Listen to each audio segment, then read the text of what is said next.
الحمد لله. الحمد لله رب العالمين.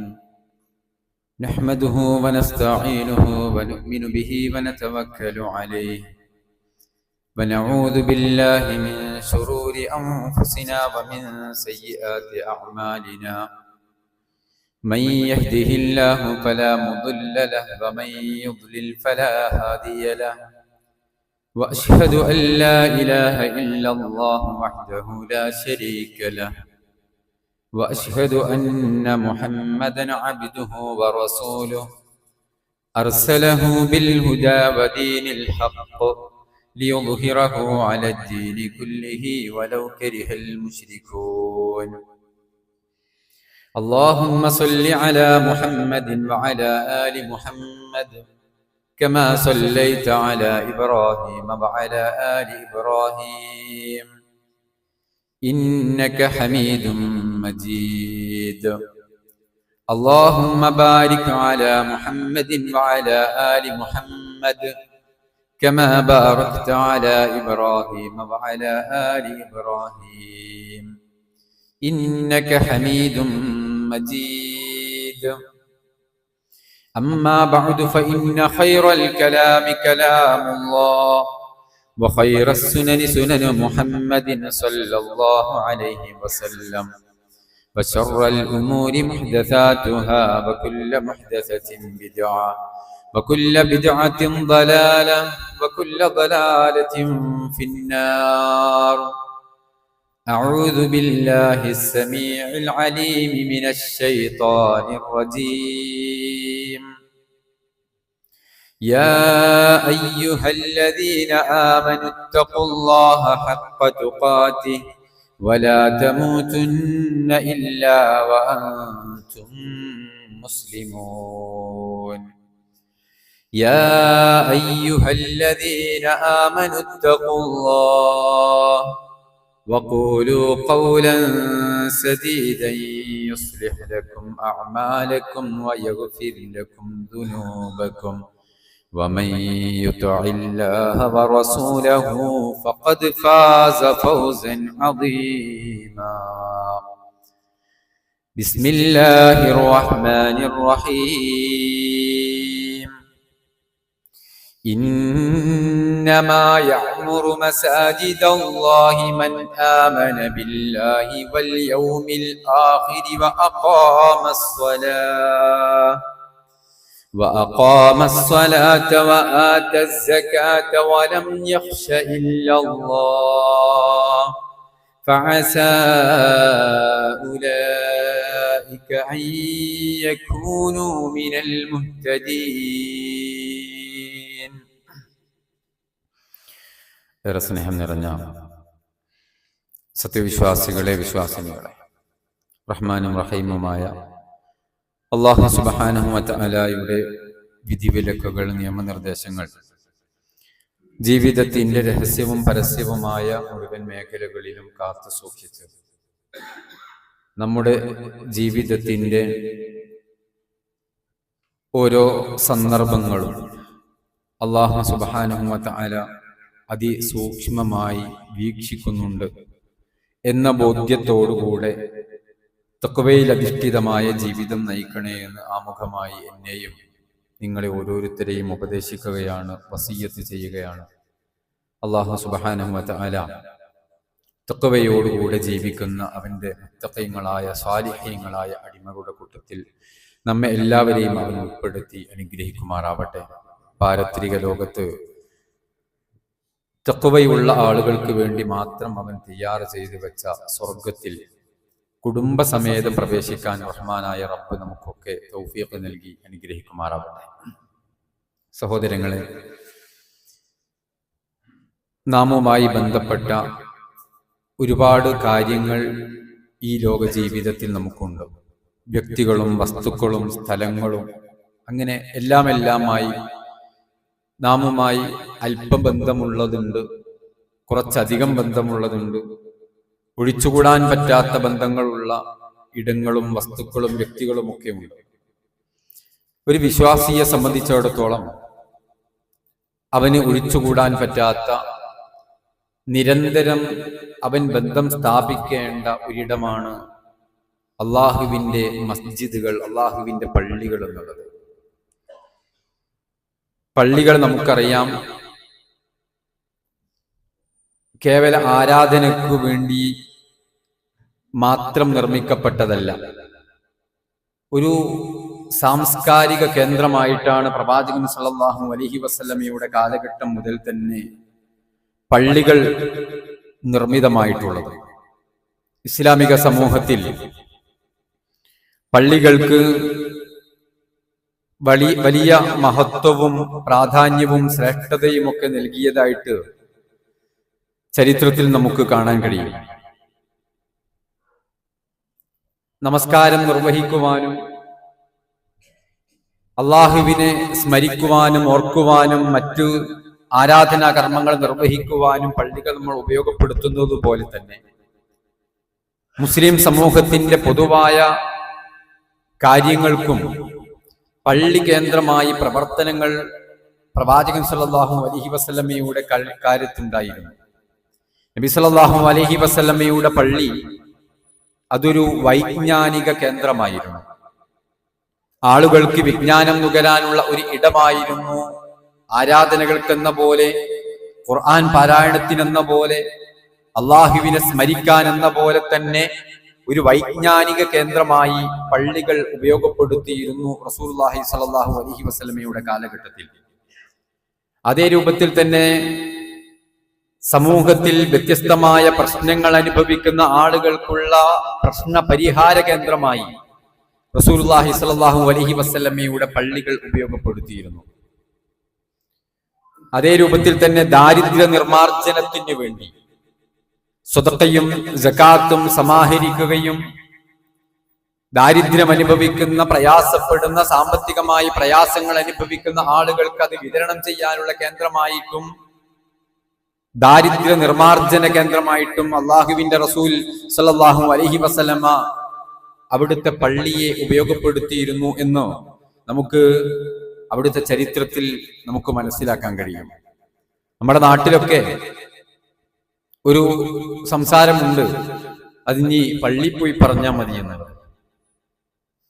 എന്നാൽ അക്ഷരാർത്ഥത്തിൽ അള്ളാഹുവിന്റെ റസൂൽ സല്ലല്ലാഹു അലൈഹി വസല്ലമയുടെ കാലഘട്ടത്തിൽ അങ്ങനെ പറയുകയും അങ്ങനെ പ്രവർത്തിക്കുകയും അങ്ങനെ പോയി പറഞ്ഞാൽ അത്തരം വിഷയങ്ങൾക്ക് പരിഹാരം ഉണ്ടാക്കുകയും ചെയ്യുന്ന കേന്ദ്രമായിരുന്നു അള്ളാഹുവിന്റെ പള്ളികൾ.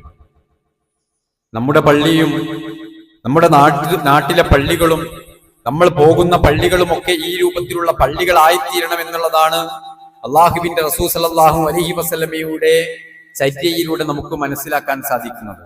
അതിന് ഉപയുക്തമാകുന്ന രീതിയിലുള്ള ചിട്ടവട്ടങ്ങൾ പള്ളിയിൽ ഉണ്ടാവണം.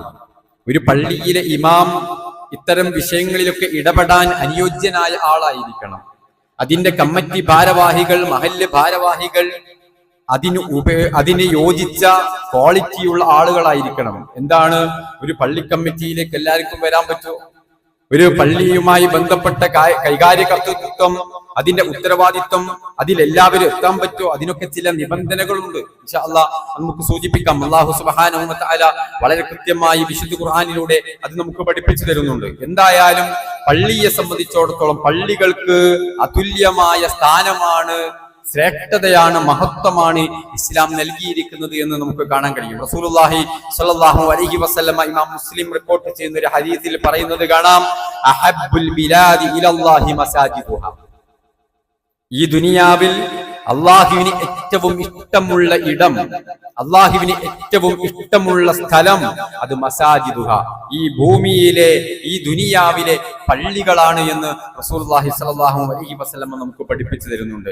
സഹോദരങ്ങളെ, ഈ ഒരു വാക്ക് പലപ്പോഴും നമ്മൾ കേട്ട്, നമ്മുടെ ചെവിയിലൂടെ നമ്മൾ കേട്ട് ഒഴിവാക്കിയൊരു വാക്കാണ്. നമുക്കറിയാത്ത ഒരു പുതിയ ഹദീസൊന്നും അല്ലത്.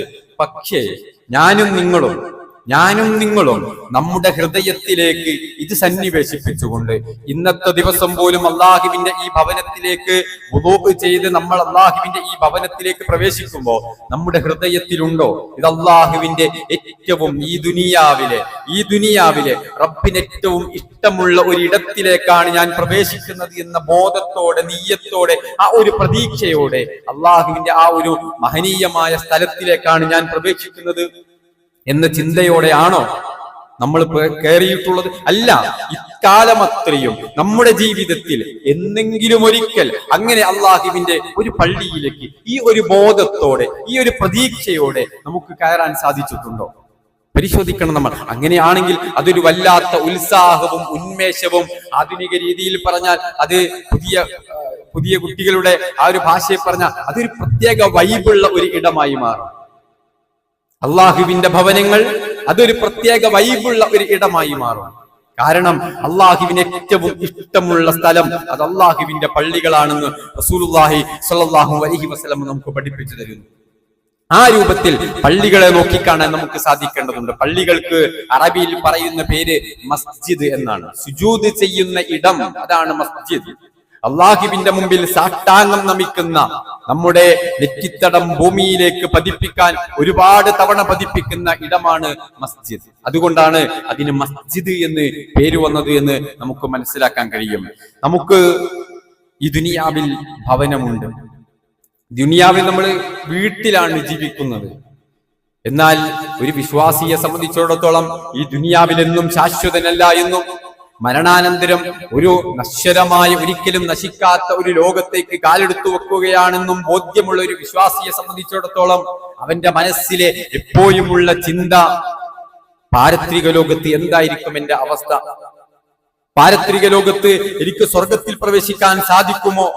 ഞാൻ സ്വർഗത്തിൽ പ്രവേശിക്കില്ലേ?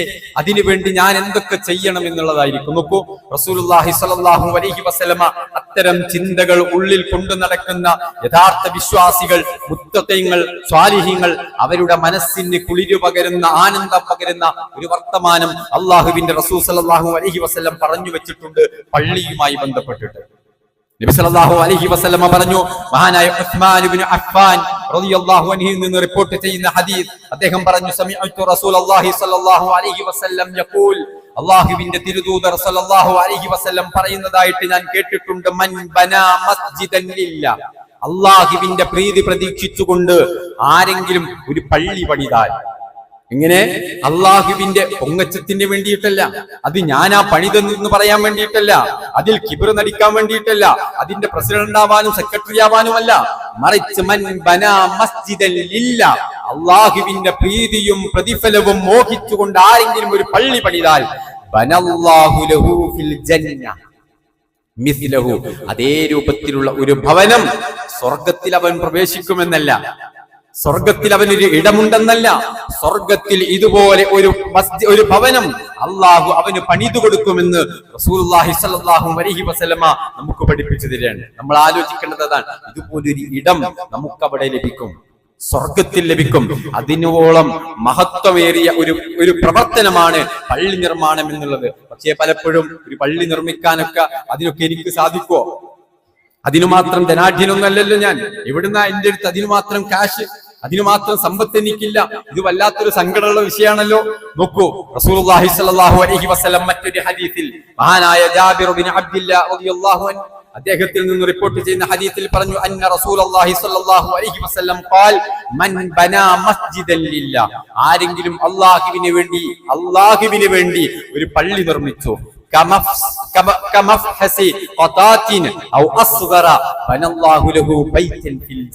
നോക്കൂ, ഒരു പക്ഷിക്കുഞ്ഞിന്റെ കൂടിനോളമുള്ള ഒരു പക്ഷിയുടെ കൂട്, അത് എത്ര വലിപ്പമുണ്ടാകും? അതിനോളം വലിപ്പമുള്ള, ഔ അസ്ഗറ, അല്ലെങ്കിൽ അതിനേക്കാൾ ചെറുത്.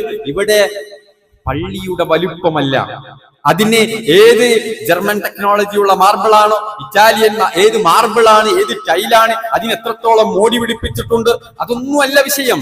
അതെത്ര ചെറുതായാലും അതൊരു മസ്ജിദ് ആണെങ്കിൽ, സുജൂദ് ചെയ്യാനുള്ള ഒരു ഇടമാണെങ്കിൽ, അതാരെങ്കിലും നിർവഹിച്ചാൽ അതാണ്. അത് ഒരാൾക്ക് സ്വല്പം അത് സാധിച്ചില്ല എന്നൊരു പക്ഷി കുഞ്ഞിനോടുള്ള ഒരു പള്ളി ഉണ്ടാകില്ലല്ലോ. റസൂലുള്ളാഹി സ്വല്ലല്ലാഹു അലൈഹി വസല്ലം എന്തിനാണ് ഇത് പറഞ്ഞത്? അതിന് സാമ്പത്തികമായി നമ്മുടെ പള്ളിയിൽ നമുക്കറിയാലോ, ചില വെള്ളിയാഴ്ചകളിൽ കലക്ഷൻ നടക്കും. എന്തിനാണ്? കേരളത്തിന്റെ വ്യത്യസ്തമായ ഭാഗങ്ങളിൽ, പല നാടുകളിൽ പള്ളികളില്ലാത്ത, അള്ളാഹുവിനെ മാത്രം വിളിച്ചു പ്രാർത്ഥിക്കാൻ ഇടങ്ങളില്ലാത്ത, അവിടേക്ക് പള്ളികളില്ലാത്ത ഇടങ്ങളിൽ പള്ളികൾ നിർമ്മിക്കാൻ ഞാനും നിങ്ങളും ഭാഗവാക്കാവുകയാണ്, നമ്മൾ പങ്കാളികളാവുകയാണ്. അത് റസൂലുള്ളാഹി സ്വല്ലല്ലാഹു അലൈഹി വസല്ലം പറഞ്ഞ ഈ ഹദീസിൽ നാമും പങ്കുചേരുകയാണ്. നോക്കൂ, നബി സല്ലല്ലാഹു അലൈഹി വസല്ലം എന്താ പറഞ്ഞത്? അത്രത്തോളം ചെറിയ ഒരു പങ്കാളിത്തമാണ് വിശ്വാസികളെ നിങ്ങളുടെ ഭാഗത്തു നിന്നുണ്ടാകുന്നതെങ്കിൽ ബനല്ലാഹു ലഹു ബൈതൻ ഫിൽ ജന്ന, സ്വർഗ്ഗത്തിൽ അവൻ അല്ലാഹു സുബ്ഹാനഹു വ തആല ഒരു വീട് പണിത് നൽകുമെന്ന് നബി സല്ലല്ലാഹു അലൈഹി വസല്ലം പഠിപ്പിക്കുകയാണ്. നോക്കൂ, എത്രത്തോളം ശ്രേഷ്ഠതയും മാഹാത്മ്യവുമുള്ള കാര്യമാണ് അള്ളാഹുവിന്റെ റസൂൽ സല്ലല്ലാഹു അലൈഹി വസല്ലം പഠിപ്പിച്ചത്. പള്ളിയുമായി ബന്ധപ്പെട്ട സർവ്വകാര്യങ്ങളും വലിയ പ്രതിഫലമുള്ളതാണ് എന്ന് നമുക്കറിയാൻ കഴിയും. പള്ളിയോട് എപ്പോഴും ബന്ധമുണ്ടായിരിക്കുക. നമസ്കാരത്തിനൊക്കെ ജമാഅത്തിനൊക്കെ പള്ളിയിലേക്ക് നിരന്തരം വരുന്ന ആളുകൾ, പള്ളിയുമായി ബന്ധപ്പെട്ട് അതിന്റെ വൃത്തിയുമായി അതിന്റെ ശുചീകരണവുമൊക്കെയായി ബന്ധപ്പെടുന്ന ചില ആളുകളൊക്കെ എല്ലാ പള്ളിയിലും നമുക്ക് ഇങ്ങനെ കാണാൻ പറ്റും. അയാൾ ഇങ്ങനെ പള്ളിയിലുണ്ടാകും, പള്ളിയുമായി ബന്ധപ്പെട്ട കാര്യങ്ങളിൽ അവിടെ എന്തെങ്കിലും ഒരു പ്രശ്നം ഉണ്ടെങ്കിൽ അത് പരിഹരിക്കാൻ അതിനൊക്കെ പ്രത്യേക തൽപരരായ ചില ആളുകൾ ഉണ്ടാകും. നോക്കൂ, അവരുടെ പ്രതിഫലം ചില്ലറ പ്രതിഫലമല്ല. നബി സല്ലല്ലാഹു അലൈഹി വസല്ലം പറഞ്ഞു, അള്ളാഹുവിന്റെ തണലല്ലാത്ത മറ്റൊരു തണലും ലഭിക്കാത്ത പാരത്രിക ലോകത്ത് ഒരു ചാൺ മുകളിലായി സൂര്യൻ ഉദിച്ചു നിന്ന് കഠിനമായ താപത്തിൽ ആളുകൾ പ്രയാസപ്പെടുമ്പോ 7 വിഭാഗം ആളുകൾക്ക് അള്ളാഹ് തണല് നൽകും. അതിലൊരു വിഭാഗം ആരാണെന്നറിയുമോ? വറജുലുൻ ഖൽബുഹു മുഅല്ലഖുൻ ബിൽ മസാജിദ്, പള്ളികളുമായി, അള്ളാഹുവിന്റെ മസ്ജിദുകളുമായി ഹൃദയം ബന്ധിക്കപ്പെട്ട മനുഷ്യർ അവിടെ നമസ്കാരത്തിനെത്തുന്നു എന്നും അത് മാത്രമല്ല, അതുമായി ബന്ധപ്പെട്ട സർവ്വകാര്യങ്ങളിലും അയാൾക്ക് വല്ലാത്ത താല്പര്യമാണ്. അയാൾ നിരന്തരം അതുമായി ബന്ധപ്പെടുന്നുണ്ട്. അയാൾക്ക് മുഅല്ലഖുൻ ഖൽബുഹു മുഅല്ലഖുൻ ബിൽ മസാജിദ്, അത്തരം ഹൃദയമുള്ള ആളുകൾക്ക് പാരത്രിക ലോകത്ത് വലിയ പദവിയുണ്ടെന്നും ഈ 7 വിഭാഗത്തിൽ ഒരു വിഭാഗം അവരാണെന്ന് റസൂലുള്ളാഹി സ്വല്ലല്ലാഹു അലൈഹി വസല്ലം നമുക്ക് പഠിപ്പിച്ചു തരാൻ കാരണം അത് പള്ളിയുമായി ബന്ധപ്പെടുന്നതുകൊണ്ടാണ്. കാരണം പള്ളിയുടെ സ്ഥാനവും അതിന്റെ മഹിതമായ പദവിയുമാണ് നബി സല്ലല്ലാഹു അലൈഹി വസല്ലം പഠിപ്പിക്കുന്നത്. മാത്രമല്ല, അബൂ ഹുറൈറ റളിയല്ലാഹു അൻഹു ഉദ്ധരിക്കുന്ന ഹദീസിൽ നബി സല്ലല്ലാഹു അലൈഹി വസല്ലം പറഞ്ഞു, മൻ തതഖറ ഫീ ബൈതിഹി സുമ്മ മശാ ഇലാ ബൈത്തിൻ മിൻ ബുയൂത്തില്ലാ ലിയഖ്ദിയ ഫരീളതൻ മിൻ ഫറാഇദില്ലാ, വീട്ടിൽ നിന്ന് വുളു എടുത്ത്, പള്ളിയിൽ വന്നിട്ട് വുളു എടുക്കുന്ന വിഷയമല്ല, വീട്ടിൽ നിന്നും വുളു എടുത്തിട്ട് അല്ലാഹുവിന്റെ ഭവനത്തിലേക്ക് ഫർള് നമസ്കാരത്തിന് വേണ്ടി വന്നാൽ കാനത്തു ഖത്വാതുഹു ഇഹ്ദാഹുമാ തഹത്തു ഖതിഅതൻ വൽഉഖറ തർഫഉ ദറജ, അവന്റെ ഓരോ കാലടിപ്പാടുകൾക്കും അല്ലാഹു അവന്റെ പാപങ്ങൾ മായ്ച്ചു കൊടുക്കുന്നുണ്ട്, അവന്റെ പദവികൾ അല്ലാഹു സുബ്ഹാനഹു വ തആല ഉയർത്തി നൽകുന്നുണ്ട്. നോക്കൂ, എത്രത്തോളം വലിയ പ്രതിഫലമാണ്. ബശ്ശിരിൽ മശാഈന ഫിദ്ദുലമി ഇലൽ മസ്ജിദി ബിന്നൂരി താമി യൗമൽ ഖിയാമ, ഖിയാമത്ത് നാളിൽ പൂർണ്ണമായ ഒരു പ്രകാശം അള്ളാഹുവിന്റെ ഭാഗത്ത് നിന്ന് രാത്രികളിൽ ഇരുട്ടുകളിൽ അള്ളാഹുവിന്റെ ഭവനങ്ങളിലേക്ക് നമസ്കാരത്തിന്, ഫജ്ർ നമസ്കാരത്തിന് പള്ളിയിലേക്ക് പോകുന്നവർക്ക് ലഭിക്കുമെന്ന്, മസ്ജിദുമായി ബന്ധപ്പെട്ട വിഷയമാണ്, മസ്ജിദുകളിലേക്ക് പോകുന്നവർക്ക് ലഭിക്കുമെന്ന് റസൂലുള്ളാഹി സ്വല്ലല്ലാഹു അലൈഹി വസല്ലമ പഠിപ്പിക്കുന്നതായിട്ട് നമുക്ക് കാണാൻ കഴിയും. ഇങ്ങനെ ഒരുപാട് ഹദീസുകൾ നബി സല്ലല്ലാഹു അലൈഹി വസല്ലമ മറ്റൊരിക്കൽ പറഞ്ഞത്, മൻ ഗദാ ഇലൽ മസ്ജിദി വറാഹ അഅദ്ദല്ലാഹു ലഹു നുസുലഹു മിനൽ ജന്ന കുല്ലമാ ഗദാ ഔ റാഹ. നോക്കൂ, എത്രത്തോളം സന്തോഷമുണ്ടാക്കുന്ന, ഒരു വിശ്വാസിക്ക് ആനന്ദമുണ്ടാക്കുന്ന നബി സല്ലല്ലാഹു അലൈഹി വസല്ലമയുടെ ഹദീസ്. മൻ ഗദാ ഇലൽ മസ്ജിദി വറാഹ, ഒരാൾ പ്രഭാതത്തിൽ സുബ്ഹി നമസ്കാരത്തിന് പള്ളിയിലേക്ക് പോയി, വീട്ടിൽ നിന്ന് എഴുന്നേറ്റ് അവിടുന്ന് നിസ്കരിച്ച് അവിടെ തന്നെ കിടക്കുന്ന വിഷയമല്ല, പള്ളിയിലേക്ക് ജമാഅത്ത് നമസ്കാരത്തിന് വേണ്ടി പോയി അതേ രൂപത്തിൽ പ്രദോഷത്തിൽ വൈകുന്നേര നമസ്കാരങ്ങൾക്കൊക്കെ പള്ളിയിലേക്ക് പോകുന്ന മനുഷ്യർ അഅദ്ദല്ലാഹു ലഹു നുസുലഹു മിനൽ ജന്ന, സ്വർഗ്ഗത്തിൽ അല്ലാഹു സുബ്ഹാനഹു വ തആല അവർക്കൊരു വിരുന്ന് തയ്യാറാക്കി വെക്കുന്നുണ്ട്. അവർ അല്ലാഹു സുബ്ഹാനഹു വ തആല സ്വർഗ്ഗത്തിലേക്ക് ക്ഷണിക്കുന്നത് ഒരു ഗസ്റ്റിനെ പോലെയാണ്, ഒരു വിരുന്നുകാരനെ പോലെയാണ്. അവർക്ക് വിരുന്ന് അല്ലാഹു തയ്യാറാക്കി വെക്കുന്നുണ്ട്. കുല്ലമാ വദാ ഔ റാഹ, എത്രത്തോളമാണോ അവർ അള്ളാഹുവിന്റെ പള്ളിയിലേക്ക് ഇങ്ങനെ പോകുന്നത് അത്രത്തോളം അവർക്ക് വലിയ ശ്രേഷ്ഠതയും മാഹാത്മ്യവും അള്ളാഹുവിന്റെ സമീപത്തുണ്ട് എന്ന് പറയുമ്പോൾ നമ്മൾ മനസ്സിലാക്കേണ്ടത് ഇതൊക്കെ പള്ളിയുടെ ശ്രേഷ്ഠതയാണ്, പള്ളിയുടെ മാഹാത്മ്യമാണ്. പള്ളിയുമായി ബന്ധപ്പെട്ട സർവ്വ വിഷയങ്ങൾക്കും അള്ളാഹുവിന്റെ അടുത്ത് വലിയ മാഹാത്മ്യം ഉണ്ടെന്നും ആ മാഹാത്മ്യവും സ്ഥാനമാനങ്ങളും ദുനിയാവിലും ആഖിറത്തിലും കരസ്ഥമാക്കാൻ പള്ളിയുമായി ബന്ധപ്പെട്ട് നമ്മൾ പരിശ്രമിക്കണം എന്നുള്ളതുമാണ് സൂചിപ്പിക്കാനുള്ളത്. അല്ലാഹു സുബ്ഹാനഹു വ തആല അത്തരക്കാരിൽ നമ്മെ എല്ലാവരെയും ഉൾപ്പെടുത്തി അനുഗ്രഹിക്കുമാറാവട്ടെ.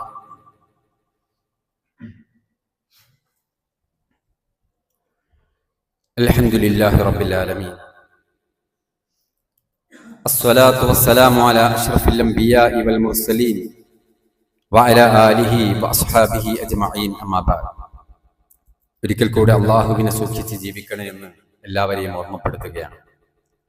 പള്ളികൾ, അതിന്റെ നിർമ്മാണത്തിന് വലിയ സ്ഥാനമാനങ്ങളുണ്ട്. പള്ളിയുമായി ബന്ധപ്പെട്ട ഏത് വിഷയങ്ങൾക്കും വലിയ മഹാത്മ്യമുണ്ട്. അതേ രൂപത്തിൽ തന്നെ ഏറെ ശ്രേഷ്ഠവും മഹാത്മ്യവും പ്രതിഫലാർഹവുമായ അള്ളാഹുവിന്റെ സമീപത്ത് മഹിതമായ പദവികൾ ലഭിക്കുന്ന ഒരു വിഷയമാണ് പള്ളി പരിപാലനം എന്നുള്ളത്, പള്ളിയുടെ പരിപാലനം എന്നുള്ളത്. അതിന്റെ പരിപാലന കമ്മിറ്റിയിൽ അംഗമാവുക, അതുമായി ബന്ധപ്പെട്ട കാര്യങ്ങൾക്കൊക്കെ ഉത്സാഹത്തോടുകൂടെ താല്പര്യത്തോടുകൂടി അള്ളാഹുവിന്റെ പ്രീതി പ്രതീക്ഷിച്ചുകൊണ്ട് പണിയെടുക്കുക, അധ്വാനിക്കുക, അതിനുവേണ്ടി ആരോഗ്യം, സമ്പത്ത്, സമയം എന്നിവ ചെലവഴിക്കുക എന്നുള്ളതൊക്കെ റബ്ബിന്റെ സമീപത്ത് വലിയ പ്രതിഫലം ലഭിക്കുന്നതാണ്. ഇന്ന് നമുക്കറിയാം, നമ്മുടെ മഹല്ലുകളിലൊക്കെ തന്നെ പലപ്പോഴും ഇത്തരം കമ്മിറ്റികളിലേക്ക്, പരിപാലന കമ്മിറ്റികളിലൊക്കെ ആളുകൾ എത്തുന്നത് പലപ്പോഴും ഏതെങ്കിലും ജോലിയിൽ നിന്ന് റിട്ടയർഡായ വിരമിച്ച ആളുകളായിരിക്കും. അതുമല്ലെങ്കിൽ പള്ളി വലിയ സമ്പന്നന്മാർ ആരാണ്, നമ്മുടെ നാട്ടിലെ ഏറ്റവും വലിയ പണക്കാരാരാണ്, അവരെ നോക്കിയിട്ട് അങ്ങനെ കമ്മിറ്റിയിലേക്ക് കൊണ്ടുപോരുന്ന ആളുകളുണ്ടാകും. അതല്ലെങ്കിൽ ഏതെങ്കിലും ഇന്ന രാഷ്ട്രീയ പാർട്ടിയിൽ നിന്ന് രണ്ടാള്, മറ്റേ രാഷ്ട്രീയ പാർട്ടിയിൽ നിന്ന് രണ്ടാള്, എല്ലാം ഒരു പ്രശ്നങ്ങളൊന്നും ഇല്ലാത്ത രൂപത്തിൽ നമ്മുടെ നാട്ടിലെ കാര്യങ്ങൾക്കൊന്നും അതൊന്നും വിഷയങ്ങളല്ല. പക്ഷെ അവിടെയൊക്കെ നമ്മൾ പരിഗണിക്കേണ്ട ചില വിഷയങ്ങൾ അല്ലാഹു സുബ്ഹാനഹു വ തആല പഠിപ്പിക്കുന്നുണ്ട്. ഇത്തരം ആളുകളാകുന്നത് ഇസ്ലാം വിലക്കുന്നൊന്നുമില്ല. പക്ഷെ അവർക്കൊക്കെ ഒരു ക്വാളിറ്റി ഉണ്ടാവേണ്ടതുണ്ട്, ചില യോഗ്യതകൾ ഉണ്ടാവേണ്ടതുണ്ട്. അല്ലാഹു സുബ്ഹാനഹു വ തആല പഠിപ്പിച്ചു, ഇന്നമാ യഅ്മുറു മസാജിദല്ലാഹ്. ഞാൻ ആമുഖമായി ഓതി വെച്ച സൂറത്ത് തൗബയിലെ 18ാമത്തെ വചനമാണ്. ഇന്നമാ യഅ്മുറു മസാജിദല്ലാഹ്. അല്ലാഹുവിന്റെ മസ്ജിദുകൾ പരിപാലിക്കേണ്ട ആളുകൾ അതാരാണ്? ഒന്നാമത്തത് പറഞ്ഞു, മൻ ആമന ബില്ലാഹി വൽ യൗമിൽ ആഖിർ. അല്ലാഹുവിൽ ഈമാൻ ഉണ്ടാകണം, യഥാർത്ഥ വിശ്വാസം ഉണ്ടാകണം, പരലോകത്തിൽ വിശ്വാസം ഉണ്ടാവണം. തൗഹീദുള്ള ആളുകളെയാണ് പള്ളി പരിപാലിക്കാൻ വേണ്ടി നിയമിക്കേണ്ടത്. ഒന്നാമത്തെ യോഗ്യത അതാണ്, അവരാണ് അത് ഏറ്റെടുക്കേണ്ടത്. അതേ രൂപത്തിൽ തന്നെ നമസ്കാരം നിലനിർത്തുന്ന ആളുകളാവണം. സകാത്ത് കൊടുത്തു വിട്ടുന്ന ആളുകൾ, എപ്പോഴെങ്കിലും നിസ്കരിക്കുന്ന ആളുകൾ, ആ കൊഴിവുള്ളവരൊക്കെ പള്ളിയിൽ വരും, അങ്ങനത്തെ ആളുകൾ അത് ഏറ്റെടുക്കരുത്. അതാണ് അല്ലാഹു സുബ്ഹാനഹു വ തആല പറഞ്ഞത്. സകാത്ത് എന്തെങ്കിലുമൊക്കെ ഞാൻ കൊടുക്കലുണ്ട്, ആരെങ്കിലും അല്ല, അത് കണക്ക് നോക്കി അതിന്റെ 2.5% കൊടുക്കുന്ന ആളുകൾ, ആ സകാത്ത് കൃത്യമായി നിർവഹിക്കുന്ന ആളുകൾ, അവരാണ്. അതേ രൂപത്തിൽ തന്നെ വലം യഖ്ശ ഇല്ലല്ലാഹ്, അല്ലാഹുവിനല്ലാതെ മറ്റാരെയും ഭയപ്പെടാത്ത ആളുകളാണ്. നിലപാടുകൾ എടുക്കുന്നിടത്ത്, വിഷയങ്ങൾ പരിഹരിക്കുന്നിടത്ത്, അതുപോലെ തന്നെ ചില മധ്യസ്ഥം, ചില പ്രശ്നങ്ങളിലൊക്കെ ഇടപെടേണ്ടി വരും. അവിടെയൊക്കെ ഞാൻ ഈ നിലപാടെടുത്താൽ, ഞാൻ ഈ വിഷയം പറഞ്ഞാൽ ആളുകൾ എന്ത് ധരിക്കും, മറ്റുള്ളവരെന്ത്, ഇത്തരം മറ്റൊന്നിനെയും ഭയപ്പെടാത്ത, ഖുർആനും ഹദീസും പ്രവാചകന്റെ സുന്നത്തുകളും പിൻപറ്റിക്കൊണ്ട് ആ ആദർശബോധത്തോടുകൂടെ നിലപാടുകൾ പറയാനും സംസാരിക്കാനും നിലപാടുകൾ എടുക്കാനും സാധിക്കുന്ന ആളുകൾ, അവിടെ അല്ലാഹു അല്ലാത്ത വലം യഖ്ശ ഇല്ലല്ലാഹ്, അല്ലാഹു അല്ലാത്ത മറ്റൊരാളെയും ഭയപ്പെടാൻ പാടില്ല.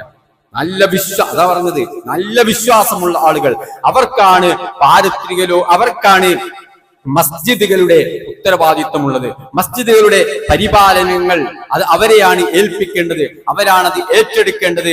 അതാണ് അല്ലാഹു സുബ്ഹാനഹു വ തആല ഈ ആയത്തിലൂടെ വളരെ കൃത്യമായിട്ട് നമുക്ക് പഠിപ്പിച്ചിരുന്നത്. നമ്മൾ ഓരോരുത്തരും പരിശോധിക്കേണ്ടതും ഇതാണ്. ഏത് വിഷയത്തിലും അള്ളാഹുവിനെ ഭയപ്പെടാൻ സാധിക്കും. അവസാനം പറഞ്ഞൊരു വിഷയം അത് വല്ലാത്തൊരു വർത്തമാനമാണ്, വല്ലാത്തൊരു വർത്തമാനം. കാരണം ഒരു കമ്മിറ്റിയിൽ വരിക, പ്രസിഡന്റ് ആവുക, സെക്രട്ടറി ആവുക, അതിന്റെ മെമ്പേഴ്സ് ആവുക എന്നൊക്കെ പറഞ്ഞു കഴിഞ്ഞാൽ അതൊരു ഉത്തരവാദിത്തമാണ്. പല വിഷയങ്ങളിലും ഇടപെടേണ്ടി വരും. അവിടെയൊന്നും മറ്റുള്ള ആളുകൾക്ക് അനീതിക്ക് കൂട്ടുനിൽക്കുന്ന, അതല്ലെങ്കിൽ മറ്റുള്ളവർ എന്ത് കരുതുമെന്ന് തോന്നുന്ന അത്തരം ഒരു ചിന്താഗതിയോ മനോഭാവമോ ഇല്ലാതെ അള്ളാഹുവിനെ സൂക്ഷിക്കുകയും നീതിയോടൊപ്പം നിൽക്കുകയും അള്ളാഹുവിനെ മാത്രം ഭയപ്പെടുകയും ചെയ്യുന്ന ഒരു രീതിയാണ് നമ്മുടെ സമീപത്ത് നിന്നുണ്ടാവുന്നത്. അവരെ കുറിച്ചാണ് അള്ളാഹു സുബ്ഹാനഹു വ തആല പറഞ്ഞത്. അവരാണ് ഈ ഒരു മേഖല, ഇന്നമാ യഅ്മുറു മസാജിദല്ലാഹ്, അള്ളാഹുവിന്റെ മസ്ജിദുകൾ, അതിന് വലിയ മഹാത്മ്യമുണ്ട്, സ്ഥാനമാനങ്ങളുണ്ട്, അത് ഏറ്റെടുക്കേണ്ടത് അവരാണ് എന്നാണ് അള്ളാഹു പഠിപ്പിക്കുന്നത്. അതുകൊണ്ട് ആ ഒരു ക്വാളിറ്റി എല്ലാവരും നേടിയെടുക്കുക എന്നുള്ളതാണ്. കാരണം ഇത് അള്ളാഹുവിന്റെ ഭവനമാണ്. അതിന്റെ ഭാരവാഹിത്വം ഏറ്റെടുക്കുക എന്നുള്ളത്, അതിന്റെ ഉത്തരവാദിത്വം ഏറ്റെടുക്കുക എന്നുള്ളത്, ഇനി അതിന്റെ ഉത്തരവാദിത്വത്തിലോ ഭാരവാഹിത്വത്തിലോ ഇല്ല എങ്കിൽ പോലും മസ്ജിദുമായി സദാ ഹൃദയം ബന്ധിപ്പിക്കുകയും മസ്ജിദുമായി ബന്ധപ്പെട്ട കാര്യങ്ങളിലൊക്കെ വ്യാപൃതനാവുക എന്നുള്ളതും ഏറെ പ്രതിഫലാർഹമായ കാര്യമാണെന്നാണ് അല്ലാഹു സുബ്ഹാനഹു വ തആല പഠിപ്പിക്കുന്നത്. റസൂലുള്ളാഹി സ്വല്ലല്ലാഹു അലൈഹി വസല്ലം പഠിപ്പിക്കുന്നത് ഇത്തരം കാര്യങ്ങളൊക്കെ ശ്രദ്ധയോടെ സൂക്ഷ്മതയോടുകൂടെ നമ്മുടെ ജീവിതത്തിൽ ഉണ്ടാകണം എന്നുള്ളത് സൂചിപ്പിക്കുകയാണ്. റഹ്മാനായ റബ്ബ് നമ്മെ ഓരോരുത്തരെയും അനുഗ്രഹിക്കുമാറാകട്ടെ.